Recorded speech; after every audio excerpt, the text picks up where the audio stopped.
weekend. Oh, I hope your Saturday is off to a good start and that you enjoyed the opening session. And I'm just so pleased that you've decided to join me to talk about best practices in curriculum design for gifted learners.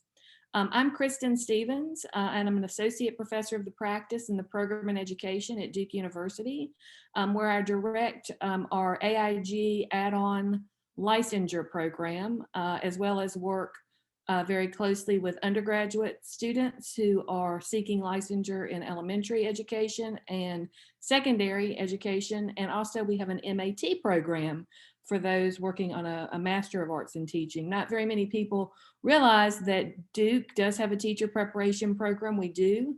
It's relatively small, but we do prepare teachers, and I'm very excited to be there and to be with you here today.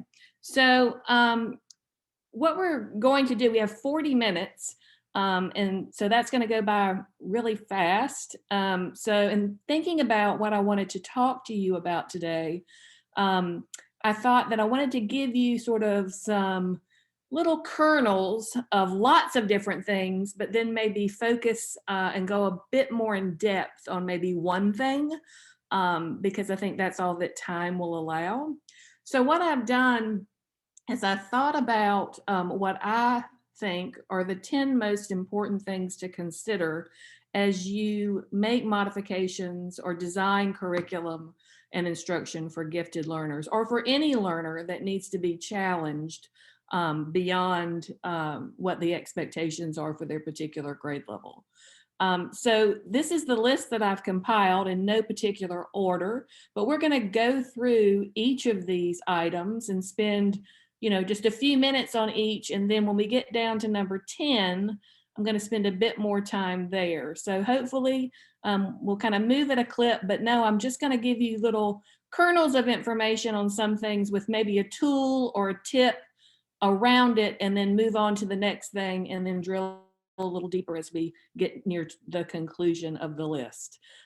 So let's just get started then with my top 10 considerations for planning and designing curriculum and instruction to challenge and to add rigor and depth and complexity to the curriculum. So the first one is to really focus your instructional units and your teaching around universal concepts. So I'm a real proponent of concept-based instruction. And when that's kind of abstract in and of itself to talk about, but I wanted to just kind of give you a little bit about my way of thinking about what that means. So you're all tasked with teaching a curriculum that inevitably is going to include a series of different topics. And within those topics are facts that that you want your students to learn or to know. But if we can figure out a way to kind of make all those topics within any given discipline more cohesive to students, one way to think about that is what kind of broad overarching concept connects all these different topics or all these different units that I'm going to do within this particular discipline area, and really focus instruction around that concept so that students can more readily make connections and topics just aren't siloed in their little bins, but they see the interconnectedness of everything that they're learning and studying. So to give you some examples of some universal concepts, and I think when you look at this list, you'll see there is a difference between a concept and a topic. A topic would be, plants, for example, or the Civil War if social studies, or even looking at different genres of literature. Those are topics, but concepts are much broader and universal. And you can actually connect many concepts across disciplinary areas. So thinking about it, in elementary school, you're often tasked with teaching several different content areas in the classroom. So you can find connections across disciplines or even just within topics within the same discipline, whatever works for you. So just some examples of concepts: systems, change, patterns, power, belief. These are really big abstract ideas. And by focusing your curriculum around these, other than making it more cohesive for students, you're also raising the level of abstraction And that in turn makes it more rigorous and gives them more depth around what they're studying. The other thing is that you can turn these concepts into essential understandings. And I know for many districts with the curriculum guides that you use in your day-to-day instruction, oftentimes they'll have suggested essential understandings within different units that you're teaching. And when I look through those essential understandings, I see a lot of content in them. So oftentimes, for example, the essential understanding is very specific to that particular topic or that particular lesson. And so if you really want to raise the abstraction, I encourage you to broaden and kind of raise those essential understandings to be much more abstract and broader, so they're not tied specifically to a fact or a specific topic, but they can be discussed across disciplines and topics. So for example, some sort of universal broad essential understandings around some concepts I've put here.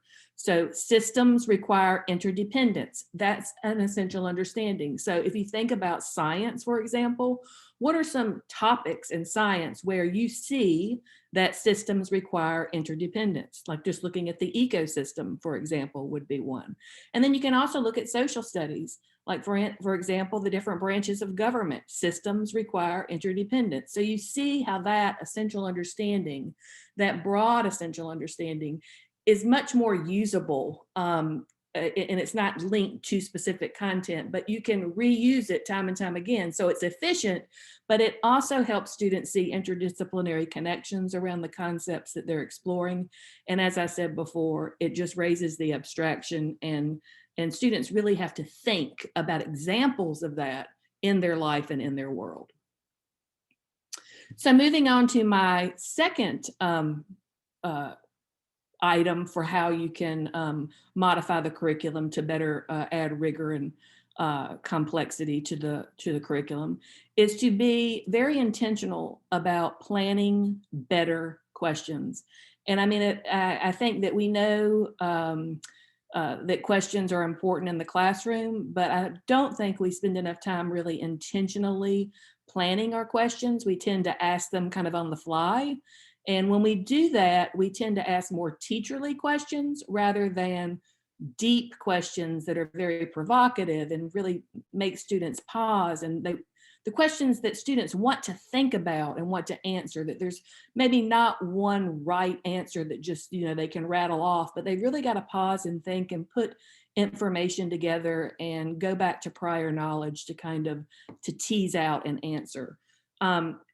Questioning doesn't require that you purchase anything. It doesn't require, special materials. It's something you can do in your classroom tomorrow.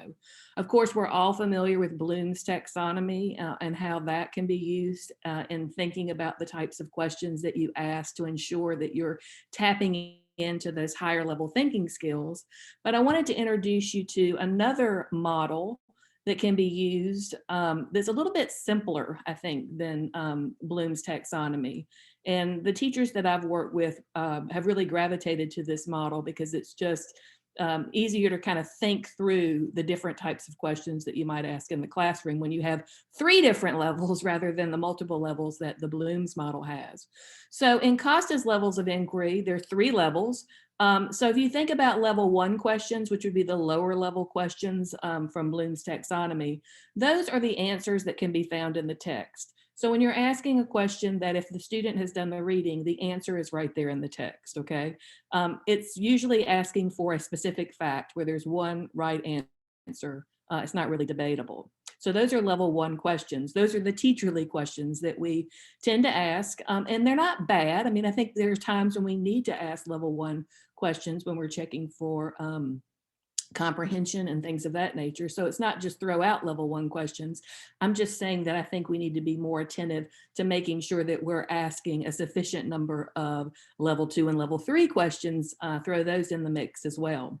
So level 2 questions can be inferred from the text. So in other words, they're not right there. They're a little bit more abstract. They have to pull in information that they read from the text in order to be able to analyze and examine and to provide an appropriate answer, but they're not right there. They have to kind of think about it and put it together. And then level 3 questions, which are the real fun questions to pose to students and probably engage them the most in discussion, are answers that go beyond the text. So these are really abstract questions where you're asking students to make judgment, to support those opinions that they have with maybe relevant evidence, and so forth. So thinking about those levels of questions and really preparing your questions ahead of time, being thoughtful about how you word your questions so that they're clear and are easily understood by students, and even how you sequence your questions can have an impact. So just to give you kind of another image about this, Costa's 3 levels of inquiry here, I like this little poem by Oliver Wendell Holmes that I think kind of describes it. So there are 1-story intellects, 2-story intellects, and 3-story intellects with skylights. So if you think about level 1 questions, this would be the fact collectors. That's the level 1 phase in our house here. All fact collectors have no aim beyond their facts. They are 1-story men.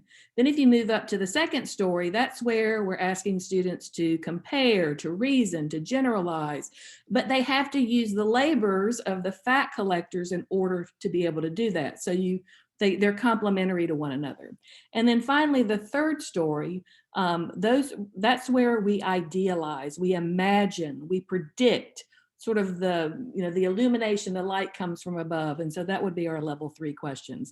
So just another kind of visual image as you think about the types of questions that you ask in the classroom to kind of complement the Costa's levels of inquiry. All right, the 3rd tip that I have is to teach for deep understanding rather than just acquisition of content knowledge. I mean, in the climate that we have around testing and assessment, it's kind of, unfortunately, we kind of get into the rut of teaching for acquisition. And I think we need to kind of pull back and think about how we can teach for deep understanding, because we need to be able to distinguish students who can just regurgitate content back to you from those students who really have a deep understanding of what they're learning. So we're all tasked with teaching students knowledge. That's the facts that are in our curriculum.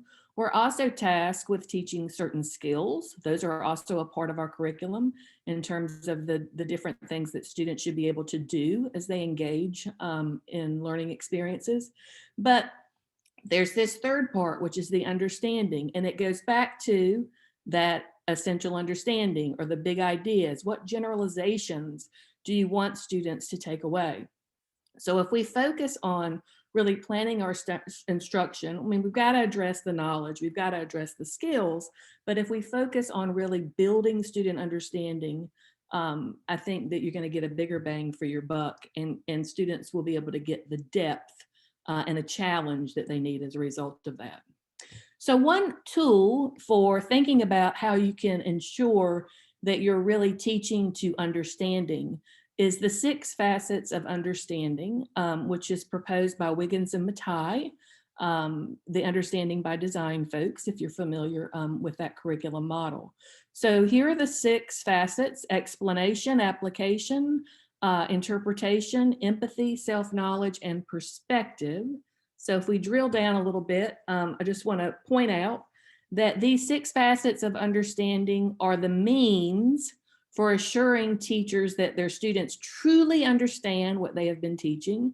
And they also represent different ways for students to demonstrate their understanding. So they kind of have multi-purpose there. So here are the 6 facets and kind of what they each entail. So when we really understand an idea, we should be able to do these 6 things. We should be able to explain, provide justifiable accounts. We should be able to interpret, offer translations of what we've learned. We should be able to apply it. We focus a lot on that in schools in terms of students being able to really use and adapt what they're learning into new context. We should also have perspective. We should be able to see and hear other people's points of view with critical ears and critical eyes, understanding, where other people are coming from with regards to their thoughts about a particular topic. We should be able to empathize, find value in what others might find odd or implausible, and also gets at that sensitivity piece. And we should also have self-knowledge. We should be aware of our own prejudices, our own habits of minds. We should be aware of what we understand, what we don't understand, why certain things might be more difficult for us to understand, kind of that metacognitive piece. So when we truly have understanding, we can do all of these things. So if we look at these 6 facets of understanding, you probably notice that 3 of those represent performances. And that's someone with understanding can do these 3 things. And that's the explain, interpret, and apply. And I would argue those 3 are probably the 3 that we use most frequently in schools. But the other 3 are a little bit different. They represent the types of insights that people with understanding have, the perspective, the ability to empathize, that self-knowledge.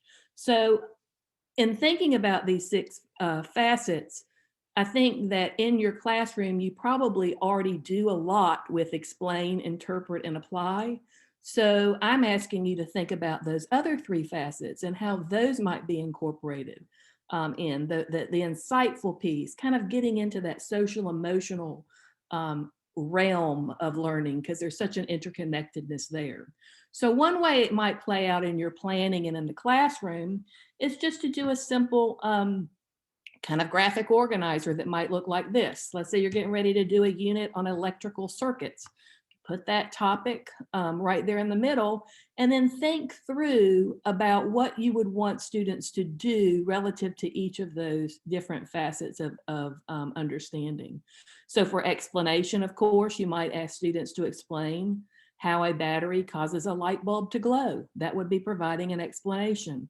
Getting into those areas that have to do with insight, if we look at perspective, for example, you might have students explore why the United States uses AC instead of DC current. That gives them kind of a historical perspective of the way things are going. And then for empathy, I really like this one, is describe an electron's experience as it passes through a simple current.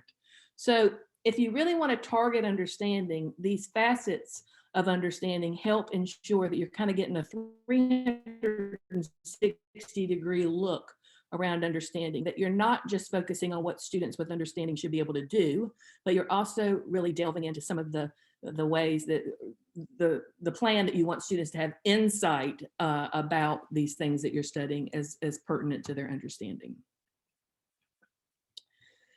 The next item that I think is important is to teach the methodologies and the thought systems of the discipline.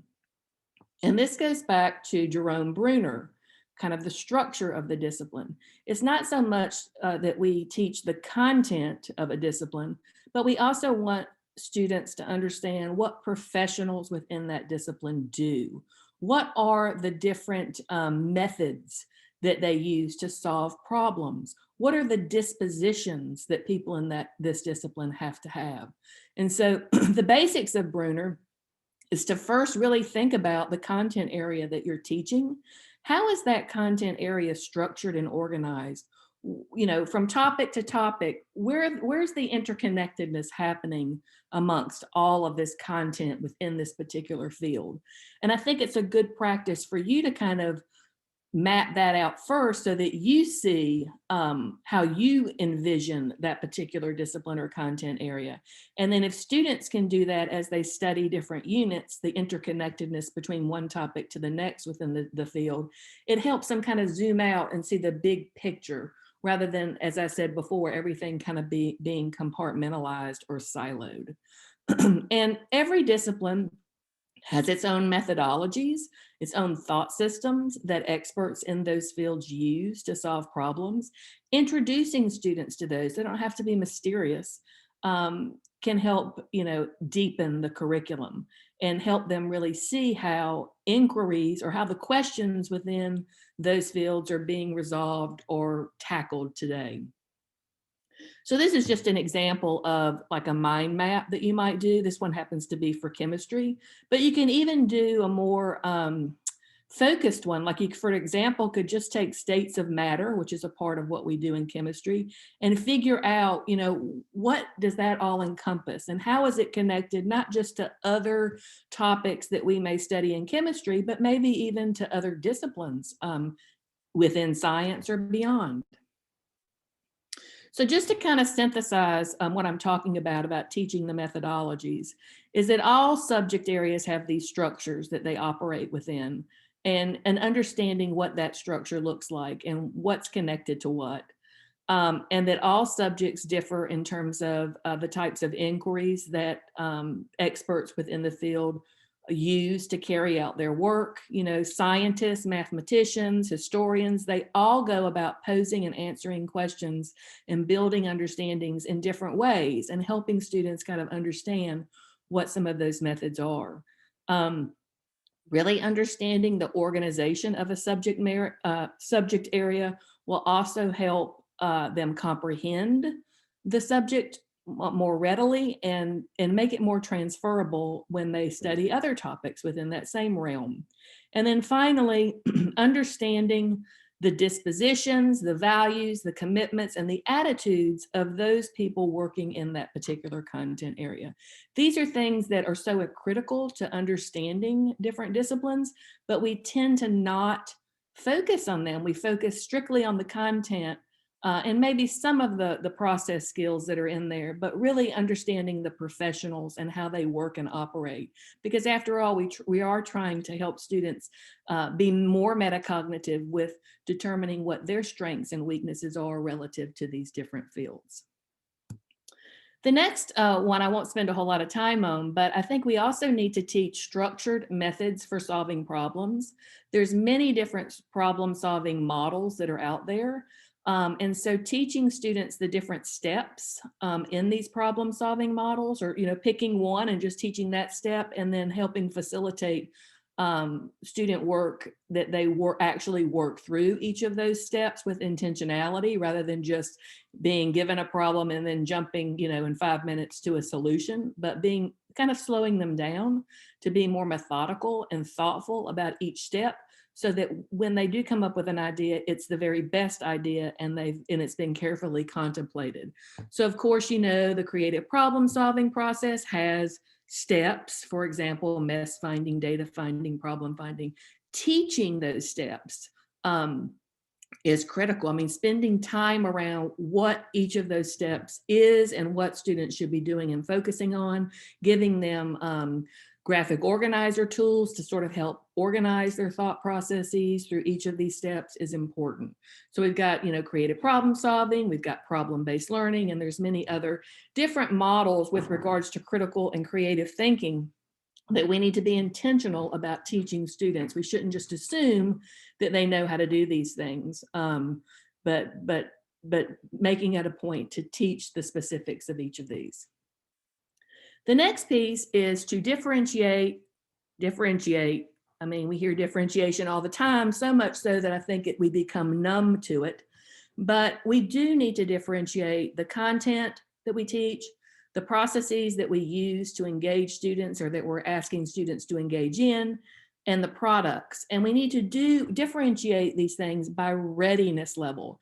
And I really want to point out the readiness piece, because I think in my experience, working with pre-service teachers and in-service teachers, teachers tend to have an easier time thinking of ways to differentiate by student interest, and also to differentiate based on students' learning profile in terms of the modes that they prefer to learn in. And when it gets to readiness level, more likely to have an easier time thinking of ways to scaffold for struggling learners than ways to extend for learners who need to move on and beyond the grade level curriculum. So I really want to focus on, that readiness piece as being important, because You can differentiate the content, the process, the product, and even the learning environment. And you can do that based on a number of things. Like I said, the readiness, the interest, or the learning profile of students. But I really think to extend the curriculum and to add rigor, it needs to be a focus here on readiness. And so why do I say readiness? Well, the reason you differentiate based on readiness, interest, or learning profile has to do with what your desired outcomes are. If your desired outcomes is to instill and foster student growth, then you have to differentiate by readiness. Students aren't going to grow unless you match the instruction to what their needs are to kind of prompt them to move and to progress, to advance. If you are having trouble motivating students around certain topics, then you want to differentiate by interest to kind of find ways to pull them in and engage with the curriculum. If your goal is efficiency, in other words, you've got to teach something in 2 days that you normally had 2 weeks to do, you want to tailor your instruction around the ways that students might learn best. In other words, if they're auditory learners, visual learners, kinesthetic learners. So you might want to differentiate your instruction in terms of the way you deliver it according to the learning profile of students. And that's just more efficient because students are more apt to learn things quicker if it's presented in a way that's most conducive to the way that they prefer to learn. So growth is what we're focusing on here. That's why I say readiness.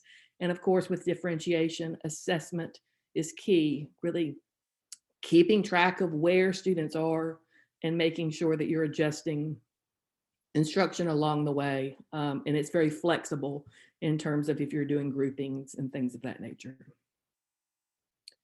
Oops, let's see. I lost my thing here. Let me go back. All right. The next one is to know your students and to use the equalizer to target optimal instructional match for students. And the equalizer is a tool developed by Carol Ann Tomlinson, who's sort of the guru on differentiation. And it's based kind of on this premise. And that is, if a task is too difficult and the readiness level is low on students, then what you're going to have is you're going to have frustration in students. If something's too hard and they don't have the prerequisite skills in order to be successful, they're going to be frustrated. Likewise, if the readiness level is too low, or the task is not difficult enough and your readiness level is really high, in other words, they're ready to move on, they're going to be bored because it's going to be too easy. So your goal is to kind of find that flow where you perfectly match the difficulty of the task with the readiness level of the student. And this equalizer developed by Carol Ann Tomlinson is one way that you can do that. So you kind of think about these items on levers, and you don't have to adjust every single one. You just kind of adjust the ones that you think make the most sense based on the student and based on the task at hand. So if you want to make something more foundational, if the readiness level isn't quite there, versus more transformational if they are advanced. Same with the other levels, more structured to more open, more simple to more complex, fewer facets to more facets, and so forth. So if you want to know more about the equalizer, Carol Ann Tomlinson has written about this, but basically, just to kind of sum it up, it's continuums on which you can adjust the difficulty of a lesson. You know, you can adjust the difficulty of the content, the process, or the product.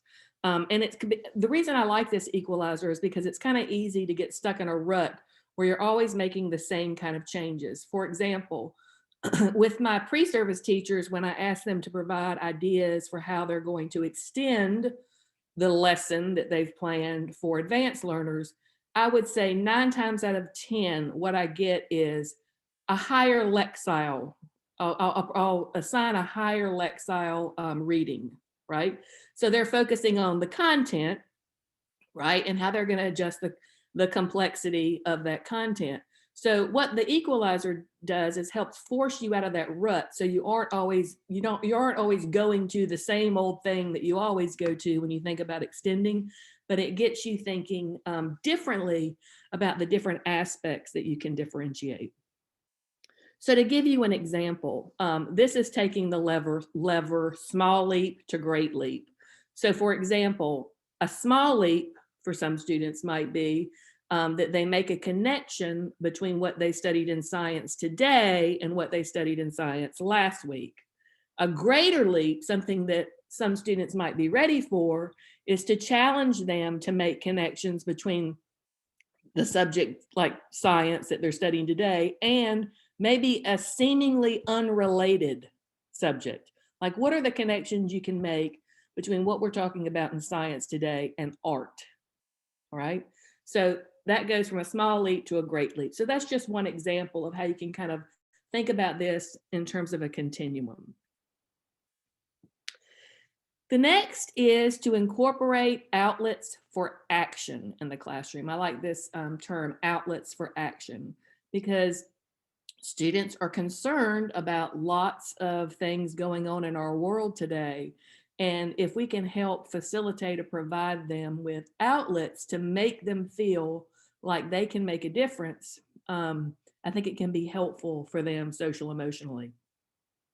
So we all know about Bloom's taxonomy, got that.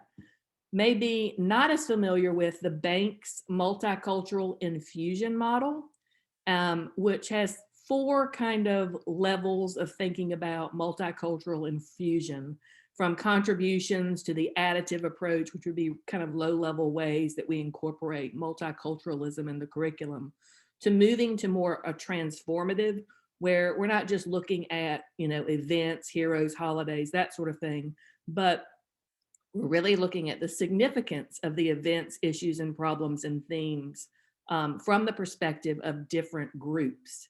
And then the 4th level is one of social action, which is this is where you're giving students an outlet to sort of identify and clarify problems that are important to them and making decisions about what types of action might resolve those issues.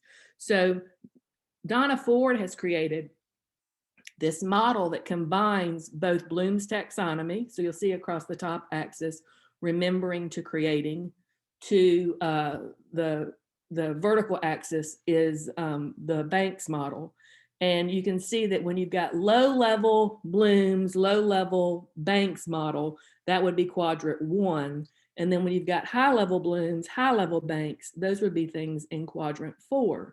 So you really want to focus in on kind of quadrant 4 to make things really complex. So here's just a specific example of some types of activities that might occur in each of those quadrants. So quadrant 1, for example, students are asked to name 3 Black musicians popular before the Civil Rights Movement. So that's just a really remembering, and it's a contribution type approach when it comes to Banks' model.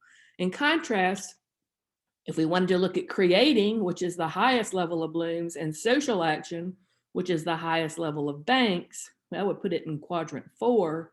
We might ask students to form an organization that will safeguard that all artists receive appropriate credit for the songs that they write. And so this had to do with a unit around Black musicians during the Civil Rights Movement and kind of contractual differences between Black and white artists during that time. So just wanted to kind of give you an idea of the distinction and kind of the overlay of these 2 models in terms of pulling in some social action or intentional kind of outlets for change.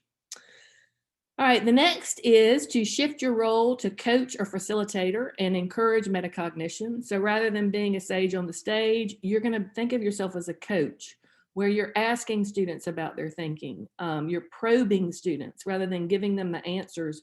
You're probing them with additional questions to make them think. I guess the key is that the student should be doing more of the work than you are in terms of this. And your goal is just to kind of probe and monitor and keep students moving forward. And thinking of students as more active problem solvers in the classroom, where they're constructing their own meaning rather than you just telling them what the meaning should be. And all of this, the coaching piece, I think, complements metacognitive strategies very nicely in terms of the types of questions that you can teach students to ask themselves as they're doing work in the classroom. the questions that they might ask themselves before they begin their work during the planning period, the things they might ask themselves while they're engaged or during the research process, or while they're engaged in whatever learning experience.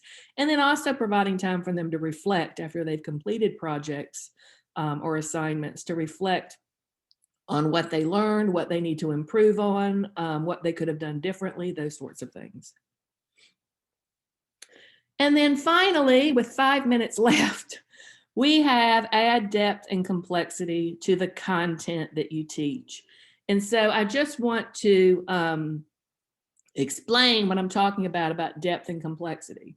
When we ask teachers, what types of content do gifted students need? I mean, oftentimes teachers will say, well, they need more depth, they need more complexity, but what does that look like? It's one thing to say it, but what does it look like in the classroom? So depth is going deeper into the content area, kind of going below the surface of some of those facts and topics that you're required to teach. Whereas complexity is really adding things or helping students see the connections. I kind of like to think of it as a spider web, kind of how is what we're talking about connected to all these other different things. And so the goal is to add depth and complexity to the curriculum. And this is by Sandra Kaplan, and she's developed these depth and complexity icons. Most of them deal with getting at depth around a content area, and the other three deal with complexity, adding complexity to your instruction. You can teach these icons to students, so they become familiar with these, and you can also use them as a tool for your own planning. So in the short time that we have together, I'm just going to go through each icon really quickly. You can find all kinds of information online about these icons. But in terms of thinking about it with your own planning, here's the way I see it. So the first one is language of the discipline. So when you're thinking about your planning and adjustments to content, remember these icons all have to do with how you adjust the content that you teach. Thinking about the vocabulary, other than the standard vocabulary that's the expectation for every student, what other vocabulary terms might you incorporate that would help deepen the content for students? The next is details. So oftentimes we just in general teach students about things and don't really get into all the nitty-gritty details, or the curriculum spirals where they may get a certain number of details one year and it goes a little bit deeper into some details the next year. So if you think about this flower, which is the icon, and putting your topic in the center of that flower, and every petal could be a detail about that topic. So the ways to deepen the curriculum is to add more details, go into some additional details that maybe you haven't or don't plan to do in the classroom. The other is patterns, and that is helping students see patterns. If you think back to the mind mapping with the Bruner model and understanding the structure of the discipline, I think this fits nicely. So really, rather than just focusing on the isolated facts and events of your topic, helping students make connections and see the patterns that are emerging within that topic is a way to deepen. Also examining trends, which is a lot like patterns because you have to look at patterns in order to see trends, but what fluctuation, what changes over time are happening? Which things are cyclical? Unanswered questions, again, getting back to our strategy of questions. What are some questions that maybe experts in the field are still grappling with? Going deeper into the curriculum. What are the rules? What are the flow charts? Sort of, what is the structure of the content, the hierarchy within the content area, so to speak? That kind of gets back to the mapping piece. So helping students see that as a way to deepen. Ethics, this is really interesting. Students love talking about some of these issues, but really looking at what are some of the conflicting points of view, what are some of the differing opinions what ethical issues emerge around some of the topics that we teach. And then the big idea, which is teaching to concepts, as I said before, and how you organize that. The roof would be your concept and the pillars would be the topics or the independent facts. That's a way to deepen. And then these next ones have to do with complexity. So instead of looking at a topic in an isolated point in time, look at it past, present, and future and how it's changed. That adds complexity. Look at it across disciplines. How does it connect to other disciplines? Adds complexity. It's adding another web to that spider web. And then finally, looking at multiple perspectives in terms of different points of view. So that's just a really quick overview of the icons. I'm going to skip through these slides because I'm out of time. But it's a way to help you think differently about how you plan. And so I'll just leave you guys with this final thought. For gifted children, the approach should stress a deep and prolonged emphasis on one topic rather than a superficial, be-fleeting approach to many topics. The particular area of study is probably not terribly important. What is important is that the student experience the excitement of inquiry, of striving to solve a difficult problem, and finally, of understanding in depth the topic under study. And so I think all those 10 strategies that I whipped through would help you achieve just this thought and idea. So to leave you with my email address, if you have any questions, if you want copies of this presentation or need direction to some additional information on any of the strategies that I've posed, please don't hesitate to contact me. And thank you for joining me this morning. And I hope I gave you a kernel that you can use next week.